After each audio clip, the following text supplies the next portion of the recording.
하루를 시작하며 오늘도 우리의 마음을 하나님 앞에 향하길 원합니다. 주시는 말씀을 듣고 알길 원합니다. 다 함께 사도신경으로 우리의 신앙을 고백하겠습니다. 전능하사 천지를 만드신 하나님 아버지를 내가 믿사오며 그 외아들 우리 주 예수 그리스도를 믿사오니 이는 성령으로 잉태하사 동정녀 마리아에게 나시고 본디오 빌라도에게 고난을 받으사 십자가에 못 박혀 죽으시고 장사한 지 사흘 만에 죽은 자 가운데서 다시 살아나시며 하늘에 오르사 전능하신 하나님 우편에 앉아 계시다가 저리로서 산자와 죽은 자를 심판하러 오시리라. 성령을 믿사오며 거룩한 공예와 성도가 서로 교통하는 것과 죄를 사하여 주시는 것과 몸이 다시 사는 것과 영원히 사는 것을 믿사옵나이다. 아멘.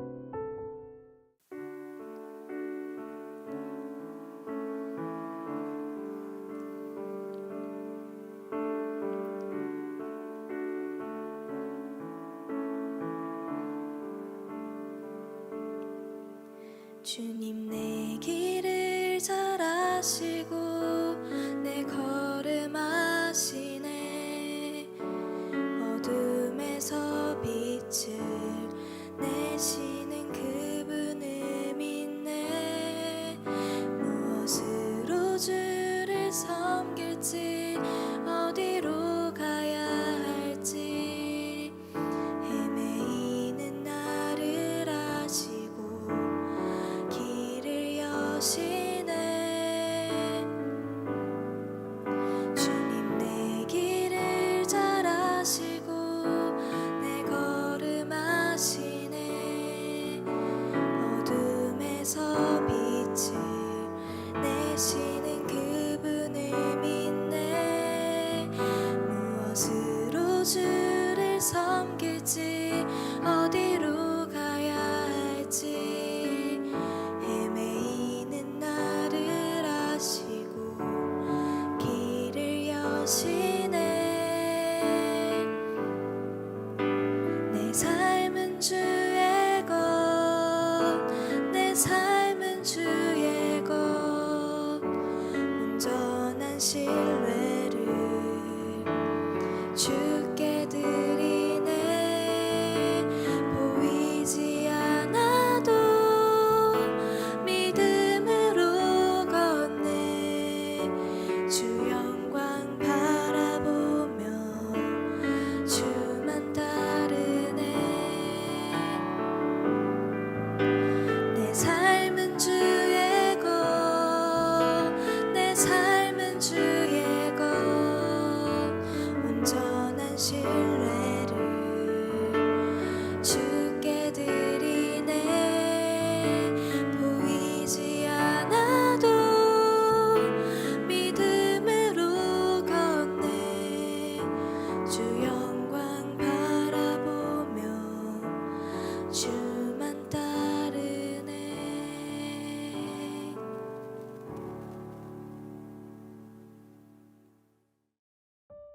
오늘 우리가 함께 나눌 말씀은 고린도전서 6장 1절에서 11절입니다.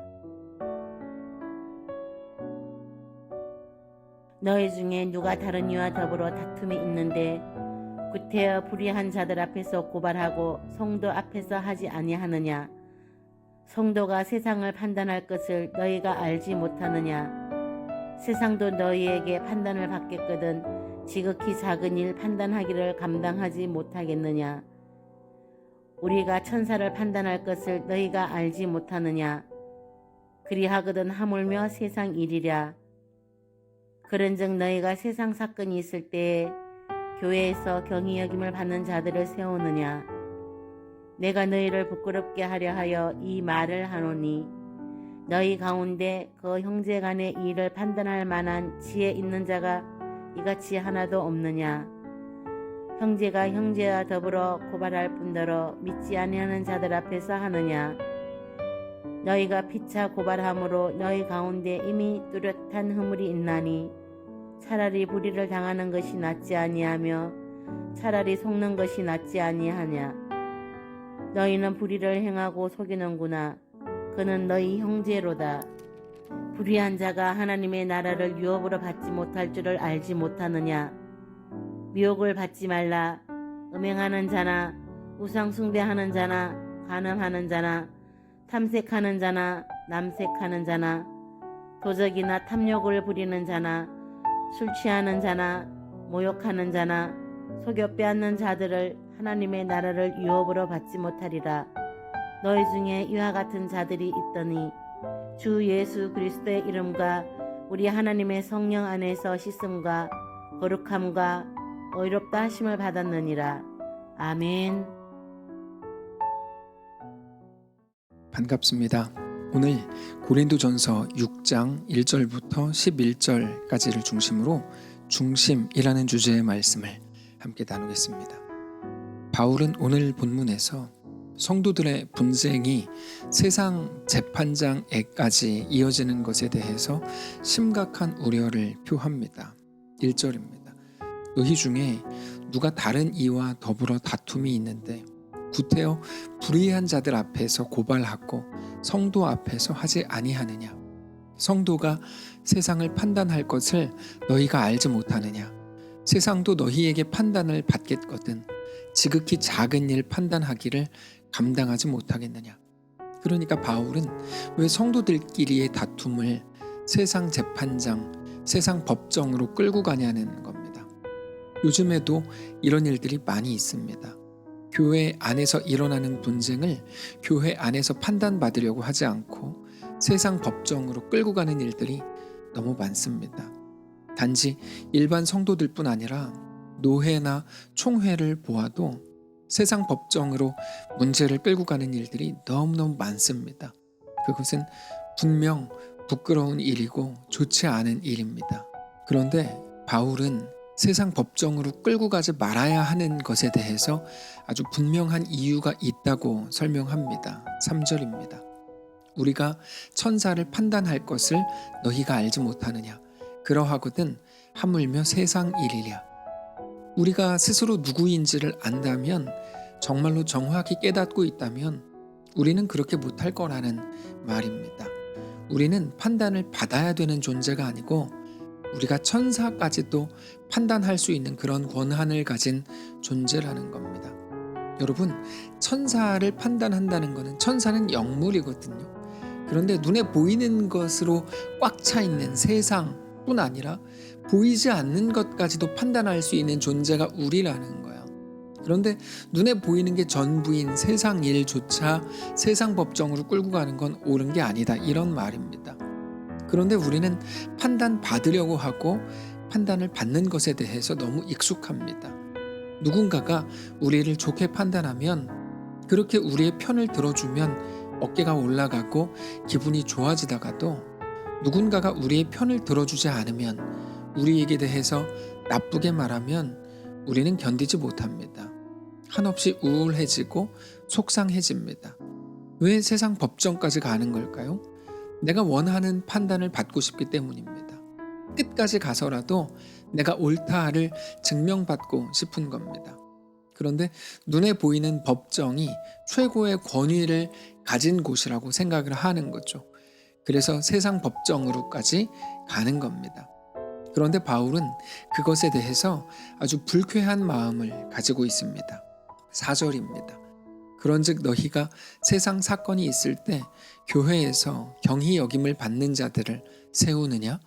내가 너희를 부끄럽게 하려 하여 이 말을 하노니, 너희 가운데 그 형제 간의 이 일을 판단할 만한 지혜 있는 자가 이같이 하나도 없느냐? 형제가 형제와 더불어 고발할 뿐더러 믿지 아니하는 자들 앞에서 하느냐? 그것은 하나님이 기뻐하시는 일이 아니라는 겁니다. 특별히 5절을 보면 그 형제 간의 이 일을 판단할 만한 지혜 있는 자라는 표현을 쓰는데, 당연히 세상 법적으로는 법을 공부하고 사회의 공인을 받은 재판장들이 더 유능하겠죠. 그러나 그들은 하나님의 마음을 알지 못합니다. 그들에게는 차가운 법이 있는지 모르지만 예수 그리스도를 보내셔서 죽기까지 우리를 사랑하신 하나님의 그 사랑은 그들이 알지 못합니다. 그래서 바울은 이렇게 말합니다. 우리는 바울의 이 말을 아주 주의 깊게 살펴야 됩니다. 7절입니다. 너희가 피차 고발함으로 너희 가운데 이미 뚜렷한 허물이 있나니 차라리 불의를 당하는 것이 낫지 아니하며 차라리 속는 것이 낫지 아니하냐. 너희의 허물은 세상 법정에 고발할 만한 어떤 문제가 너희 허물의 본질이 아니고 성도를, 형제를 고발한 자라고 하는 그 자체가 허물이라는 거예요. 그게 너희가 이미 패배했다는 것을 의미한다, 이런 뜻입니다. 그래서 그럴 바에는 차라리 네가 불의를 당해라, 차라리 속아라, 그게 더 낫다, 이렇게 말하는 거죠. 성도를, 형제를 고발하는 것보다 차라리 속는 게 낫다, 이런 말입니다. 바울이 왜 이렇게까지 말하는 걸까요? 그거는 이 땅에서의 것들이 전부가 아닌 것을 알기 때문입니다. 우리가 세상 법정에 가면서까지 그 어떤 것을 지키려고 한다면 그 이유는 그게 너무나 소중한 것이기 때문입니다. 그러나 바울은 그것보다 눈에 보이지 않는 하나님 나라가 더 영원한 것을 알아야 된다고 말하고 있는 중입니다. 그래서 차라리 불의를 당하고 차라리 속는 한이 있더라도 우리 속에 이 땅이 전부가 아니라 영원한 하나님 나라가 훨씬 더 소중한 것을 안다면 지금 눈앞에서 잃어버리는 그것보다 오히려 더 큰 것을 얻은 거다, 이렇게 말하는 겁니다. 어떤 더 큰 것을 얻었을까요? 바로 형제입니다. 성도죠. 8절입니다. 너희는 불의를 행하고 속이는구나. 그는 너희 형제로다. 여러분, 누가 속였습니까? 그 형제가 속였어요. 그런데 그 형제를 세상 법정에 고발함으로 어떻게 되는 겁니까? 이 본질 자체가 바뀌는 거예요. 너가 속인 게 되는 거죠. 왜요? 그가 형제이기 때문입니다. 형제라는 게 무슨 말입니까? 그도 하나님의 자녀라는 거죠. 여러분, 이 마음은 너무나 중요합니다. 단지 세상 법정으로 갔는지 안 갔는지가 중요한 게 아닙니다. 중요한 것은 하나님의 그 마음을 알고 소유하는 겁니다. 지금 한국 기독교의 가장 큰 약점이 뭘까요? 여러 가지 있겠지만 모든 것을 행위의 문제로 끌고 간다는 겁니다. 그래서 이거를 했는지 안 했는지, 어떤 행위가 있었는지, 그 사람이 나에게 뭐라고 했는지 안 했는지를 따지는데요, 그거는 마치 세상 법정에서 따지는 것들을 똑같이 흉내내고 있는 겁니다. 그거는 잘하는 게 아닙니다. 부끄러운 일입니다. 하나님께서는 어떤 하나의 행위가 아니라 그 중심을 보십니다. 그래서 같은 일을 했지만 누구는 용서를 받을 수 있고 반대로 누구는 용서받지 못하는 겁니다. 왜요? 그 중심이 다르기 때문입니다. 같은 행동 속에도 중심이 다른데 하나님은 중심을 보시는 거죠. 그래서 단지 어떤 행위를 했는지 안 했는지, 세상 법정으로 갔는지 안 갔는지가 아니라 그 중심에 하나님이 있는지 없는지를 따져 물으시는 겁니다. 그래서 이렇게 말씀하세요. 9절입니다. 불의한 자가 하나님의 나라를 유업으로 받지 못할 줄을 알지 못하느냐. 미혹을 받지 말라. 음행하는 자나 우상숭배하는 자나 간음하는 자나 탐색하는 자나 남색하는 자나 도적이나 탐욕을 부리는 자나 술 취하는 자나 모욕하는 자나 속여 빼앗은 자들은 하나님의 나라를 유업으로 받지 못하리라. 갑자기 무서운 말씀을 하시죠. 하나님 나라를 유업으로 받지 못한답니다. 누가 받지 못한다는 말입니까? 정확히 말하면 그 마음에 하나님 없는 자들입니다. 여기에 나오는 하나하나의 행위들이 율법이 돼서 우리를 가두는 게 아니라 그 중심을 말씀하시려는 겁니다.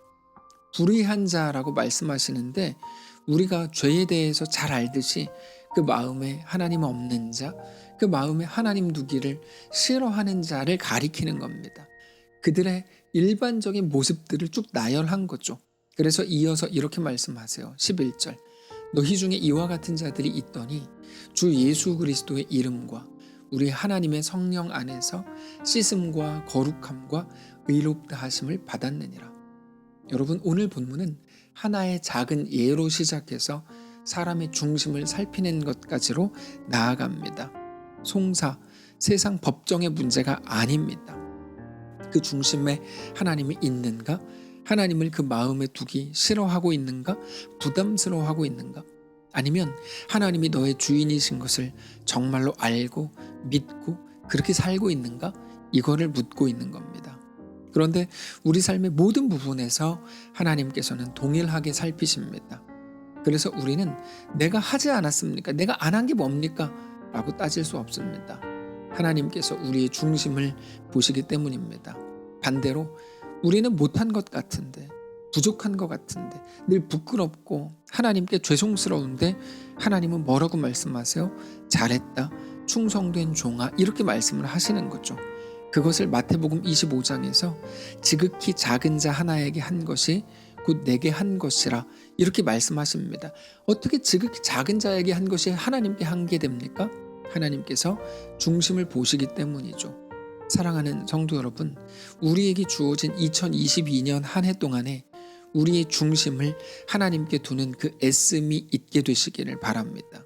당장의 손해와 멍청한 자라고 하는 비아냥을 두려워하지 마시고 그 마음에 하나님 두기를 싫어하는 독약 같은 죄악을 가장 두려워하시고, 그래서 어떤 상황에서도 영원하신 하나님 나라를 바라보면서 그렇게 승리하는 거룩한 성도들이시기를 바랍니다.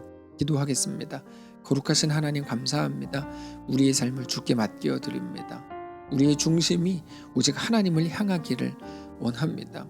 내 눈에 아무리 커 보여도 하나님보다 큰 것 없다는 것 깨닫게 하시고, 그 어떤 것이라고 해도 하나님을 얻기 위해, 하나님을 붙들기 위해, 하나님을 우리 마음에 두기 위해 기꺼이 내려놓고 포기할 줄 아는 진짜 거룩한 성도들 다 되도록 인도하시옵소서. 오늘 하루를 우리에게 허락하셨으니 믿음으로 살아가게 하시고 주님과 그렇게 동행하는 멋진 날 되게 하옵소서. 감사드리며 살아계신 예수님의 이름으로 기도합니다. 아멘. 사랑하는 성도 여러분, 하나님께서 오늘 하루를 우리에게 또 허락하셨습니다. 믿음으로 주께 나아가시기를 바라고, 어떤 상황에서도 하나님만 믿음으로 바라보고 주님과 동행하는 귀한 날 되시기를 축복합니다.